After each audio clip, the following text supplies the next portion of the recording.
ഞാനൊരു സിമ്പിൾ രസം വെക്കുകയാണ്. വളരെ പെട്ടെന്നാണ്, എന്നാൽ വളരെ ടേസ്റ്റുമാണ്. അതിലേക്ക് ഞാൻ ചട്ടി അടുപ്പി വെച്ചു. അതിലേക്ക് കുറേ ആവശ്യത്തിന് വെള്ളം ചേർത്തിട്ടുണ്ട്.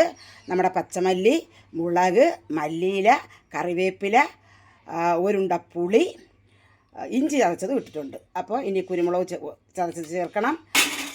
ജീരകം, പച്ചുലുവ, അല്പ കല്ലുപ്പ്, തക്കാളിപ്പഴം, പച്ചമുളക്, ഇത്രയും ചേർത്ത് നമ്മൾ നന്നായിട്ട് വേവിച്ച് ഉടച്ച് പിഴിഞ്ഞെടുക്കാനാണ്. അതിനുശേഷം നമ്മൾ കടുക് താളിക്കും കേട്ടോ. അപ്പോൾ നമുക്ക് വേവിക്കാം. പിന്നെ മഞ്ഞൾപ്പൊടി ചേർക്കാൻ മറക്കണ്ട കേട്ടോ. ഇത് നന്നായിട്ട് വെന്തിട്ടുണ്ട്. ഇനി നമുക്കൊന്ന് ഉടച്ചെടുക്കാം കേട്ടോ.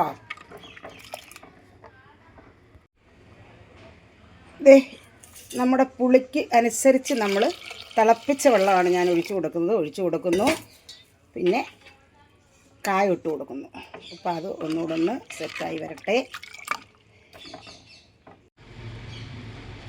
റെഡി ആയിട്ടുണ്ട്. ഇനി നമ്മൾ താളിച്ചെടുക്കാൻ പോവാം കേട്ടോ.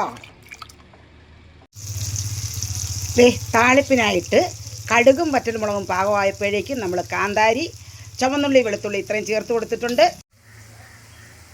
താളിപ്പിനുള്ളത് റെഡി ആയിട്ടുണ്ട്. മല്ലിയില, കറിവേപ്പില, കുരുമുളക് ചതച്ചത്. ഇനി നമുക്ക് രസത്തിലേക്ക് ചേർത്ത് കൊടുക്കാം. അങ്ങനെ നമ്മുടെ അടിപൊളിയായ പെട്ടെന്ന് തയ്യാറാക്കാവുന്ന രസം റെഡി ആയിട്ടുണ്ട്.